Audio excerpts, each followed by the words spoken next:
So today we've got our resident PT and High Rocks specialist Kate Davey with us. Now we're not expecting everyone to be this kind of athlete. However, today we're going to be looking at warm-up. And golf's a kind of funny sport in that it is a sport. It's actually got a big wide range of motion we're expecting our body to do, yet golfers don't warm up. No, and you wouldn't go to the track and start sprinting without warming up. And when you're on the first tee, you're using a driver normally off the first tee. And it's like a really explosive move. Yeah. Why would you not be warming up? Because let's face it, the chances are you're going to hit it better and you'll have less chance of being injured. So we're going to go through, I'm going to hit a shot completely cold. This is start of the day, we've not done anything yet. And we're going to go through a warm-up that you can do comfortably without any kind of major pieces of equipment that you can do by the first tee, something that you can use to perform that first tee shot better and get off to a much better start on that round of golf.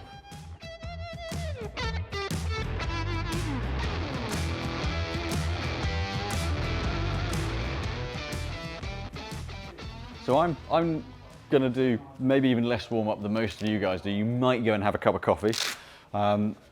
Getting in and out of the car, technically a bit of a warm-up, but literally glove on. It's a fairly long way down to get to the ball. I need to press it into the ground now, but ultimately, yeah, most people go completely cold to the first tee. So what does that swing look like? I can certainly feel pretty tight overall.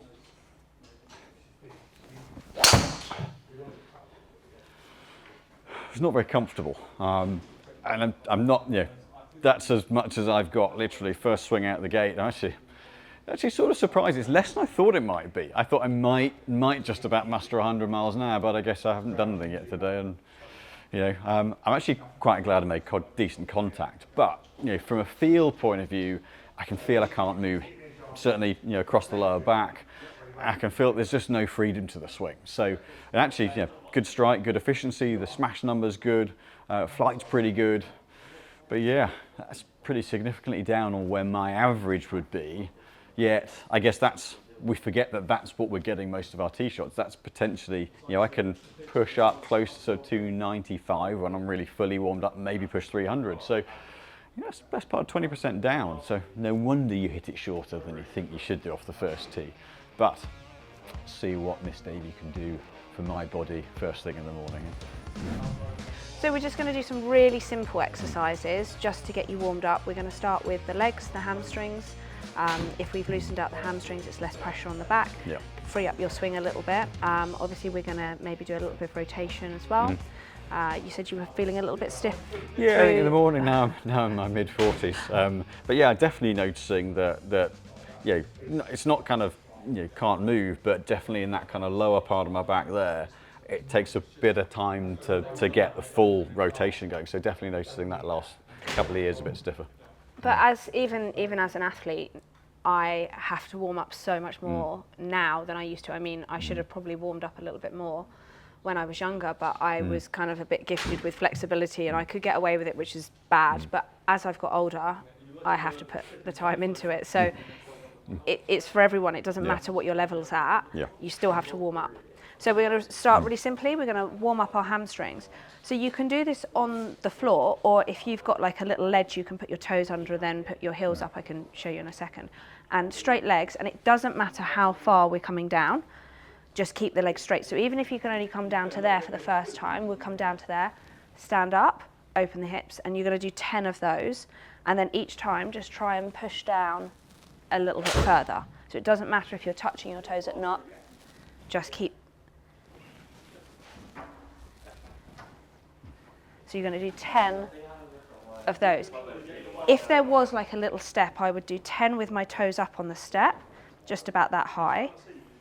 And then I would go over and to the other side and then do 10 with my heels up. It doesn't matter if you don't have that. It's just to work the calves and the hamstring as well. Got it. So we'll just do it off the flat today, just in case nobody has that.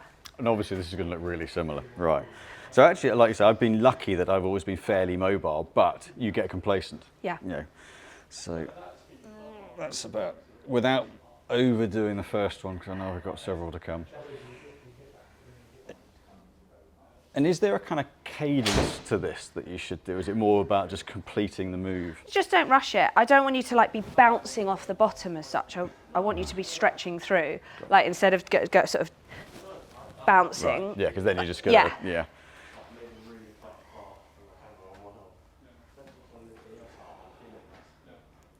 Got there. It's actually interesting how quickly it does progress, actually. Well, and if you've got that much more mobility, you're going to have more range in your swing. If you can hit areas in your backswing that you weren't getting before and things like that. It's scary where that first one goes to. It's barely got past my knees. And so we're then going to, as my son calls this, sweep the chickens. Right. And now that's what it is. Yeah, right. So you're just going to there and then just sweep through, and then you just step other leg. So heel down and then sweep the hands through. You don't need to make the chicken noise that we make though. Good to know. That would be interesting on the first tee.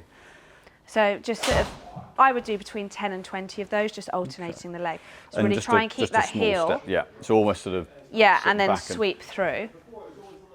Relative to say the hamstring, the one we just done. So it is more hamstrings as well.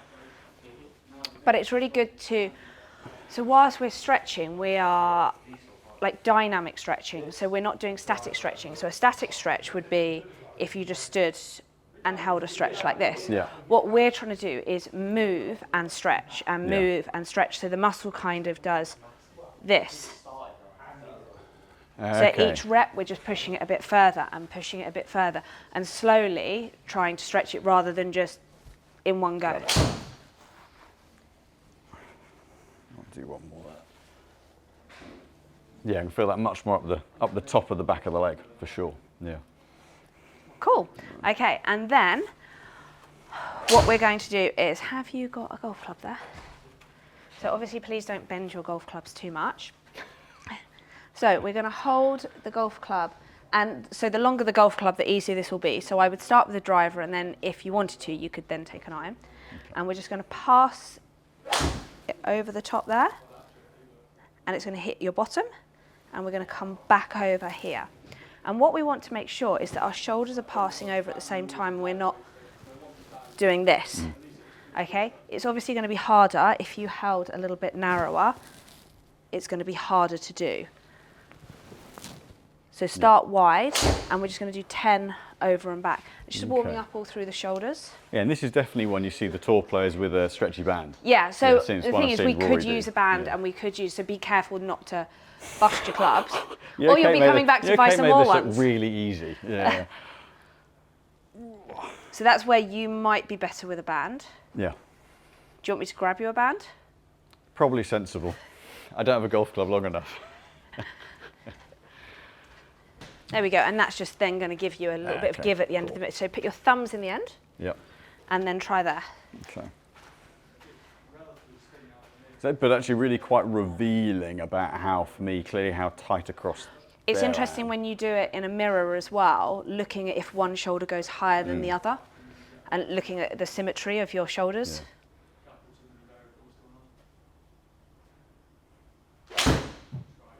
Yeah, because that, again, range of motion at the top of the backswing. If you've got opened out there, then you can make again, better. It's what you stay in posture, make a better move, just be more efficient. Yeah. Even that one is on the slightly high spin spot. Yeah, that's. Okay, I and know then what I need to work on. That's for sure. and then with the band again, obviously where you hold this, it will make it easier if your hands are wider, and it'll make it harder if your hands are here. And we're going to keep the shoulders down, and we're going to come back to there, hold for 2 seconds, and then come back to here. Yeah. We're trying to, it's almost like there's a pencil between your shoulder blades, and we're trying to squeeze back and down. We don't want the shoulders to come up. Got it. Yeah, this is definitely the one I've seen Rory do, where it's that sort of stretch. I mean, he has been known to be juggling, but if you want to try that. Do you remember the phase he went through? Maybe not on camera. Yeah. I can't juggle.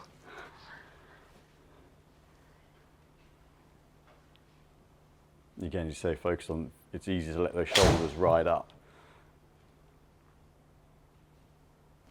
And I guess with a band, if you're finding you're riding up, just grip a little wider. You just pull the shoulders down. Just get it right, basically, is what Kate's saying to me.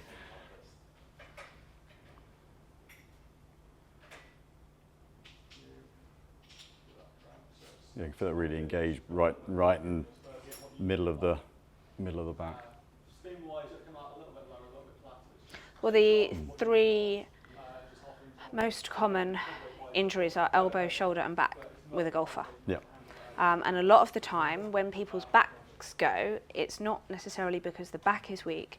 It might be because like the glutes are not firing, or the glutes are strong. They're not strong. So then your back is actually taking double the load. So it's not Right. necessarily your back is weak. It's just taking responsibility for two areas, and it's trying to support two areas, and then it gets overloaded, and then we hurt our back. So it's Because like everything feeds into it. You know, from Yeah. shoulders, glutes, these are tight. It's all, everything's just pulling on it. Yeah, totally. And then, so what I'd like you to do now is no movement in your hips or your legs, and hands across the body, and we're just gonna do some torso rotations, but I don't want to see any movement at all there. Just lock the lower body and just get that rotation. Keep the head pointing down and just rotate through the shoulders for about 20-30 seconds, just nice controlled. That's it, perfect. And we're just literally just turning around Yeah. the spine angle there. And just keeping your lower body completely locked. Which is actually quite, you have to really focus on. It's interesting when you do it the other way around. So when you lock your upper body and then do the lower body, it's harder. And there's also just accepting that you're not going to turn as far as you might think you should. But it shows how much we use our kind of, you think it's just shoulder turn is, what is it, 40, 45 degrees for me, which, how much that your hips do move. And Okay. your lower back moves in the golf swing as well. And then we are just going to do a little bit of rotation through the hips, internal rotation. So you can take a golf club for this. You can do it with or without. If you wanted to work on your balance, you can do it without. So we'll start with, and you're going to tuck this foot behind this knee, and they're called stalks, and we're just going to come across. So you're pushing your knee across the midline, and then just come out to about here. Come across the midline, and then back to there. So we're just working the internal rotation, which is really important. So if you do about 20 seconds on one leg and then switch to the other leg, then obviously if you wanted to make it harder, which you don't necessarily need to when you're warming up, you could take the club away. Or if you needed something more stable, you could hold on to like a wall. Knowing what most people's golf buddies are like, I think most people want the support. Actually, in some respects, it's hard enough just balancing on one leg, let alone. Yeah, so you want to be trying to get that knee right across the midline. It's quite. Okay. So that's your internal rotation there. How far you're pushing. Yeah, that's it. And staying upright. That's good. How does it feel with the extra weight? I mean, it feels like. You can see the focus on this one. It's gone quiet. It's not 'cause easy. It's concentrating. It's not easy. I don't want to fall over in the video. At least you don't do what I do, and when I concentrate, I end up sticking my tongue out. Like that beautiful picture that they took of me at High Rocks the other day. Don't know what you mean. Did you see it? Yeah. It's really bad. We've all got concentration face in some shape or form. I looked like I was on drugs. A lot of golfers stick their tongue out at impact.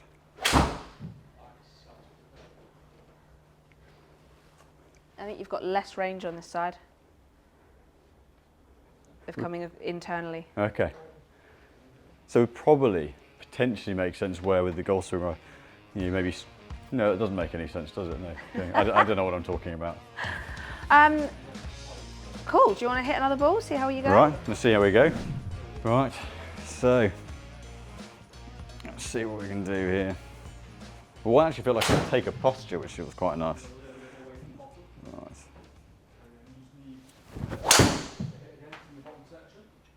The other thing I really notice is the balance at the end. I think that's something that the swing felt effortless, but actually could really hold my finish. Whereas earlier, probably fighting a bit of me that wasn't moving very much, everything felt really unstable, whereas that felt like I could stand there all day.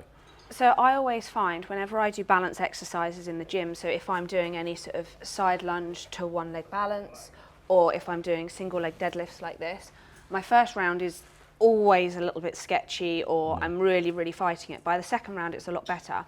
By the third round, I'm almost not really thinking about my balance. Yeah. So it's so important as a golfer to do some balance exercises, and maybe next week what we'll do is we'll do 4 or 5 balance exercises for you guys. Just you could throw those in. We didn't want to throw too much into this today. And then you could put some of those into your warm-up routine, because then when you're going onto the first tee and you're more balanced, straight away you're going to have a better finish. You're going to be able to put more speed through the ball and know where it's going to go without your finish sort of going all over the place. And it's so, so important. So it was interesting that you said that, because I know that we only did, you know, you were balanced a bit on one leg when you were doing the stalks, but it does help. Yeah, I mean, so certainly in the fitting bay, I'd say, you know, the key thing that means someone can strike the ball consistently is balance. You know, you can tell. I had a fit years back with a guy who did speedway and was there on a bicycle going all over the place, but to stay centered, and he had a less than orthodox action, but found strike really consistently, and that, I mean, that's 10 miles an hour club speed, and that felt so easy, whereas the first swing felt not so easy, and yeah, I mean, that's, look, it's not a surprise. There's a reason why we're doing this video, but equally speaking, there's a reason why every single player at a good level will do this before they tee off. It doesn't matter what your level is. Say you're going round in 110, but you could have gone round in 108. Yeah. That's still 2 shots better than you would have gone round in. Yeah. Even if you were going round in 72 to 70, it doesn't matter what your ability is. And I think that's the same when we discuss club fitting and people say, oh, I can only come because I need to be good. And you're like, no, actually, it's for everybody. It's the same thing. It doesn't matter your ability. You should always warm up, because if you can have a better round for you, that's all that matters. Yeah. And I think seeing a lot more of the tour players training, warming up and doing these things makes it less awkward. So I think a lot of people always feel a bit silly getting bands out, warming up, doing stuff like that, because they think, oh, everyone's going to think that I think I'm amazing. Who cares what anybody thinks? If it's going to get a shot or two off your round, why not? So there you have it, you know, 10 minutes, 10 miles an hour, for me 40 yards, and just so much more balance and stability of what I was doing. You know, that almost more than the yardage, that to me was the most important aspect of that. Perfect. And also trying to stay injury free off of the first tee is also a win. Yeah, absolutely. I mean, there's so much good to come out of that for actually really not an awful lot of effort for everyone. So you know, if you like this content, let us know any other exercise-based content that you'd like us to film with Kate, and we'll do that for you. And check out this video we did with Stuart about some injury prevention as well. You know, totally related to this too, and something we can all benefit from. So if you like this, subscribe, hit the bell button, and we'll see you again in some more videos.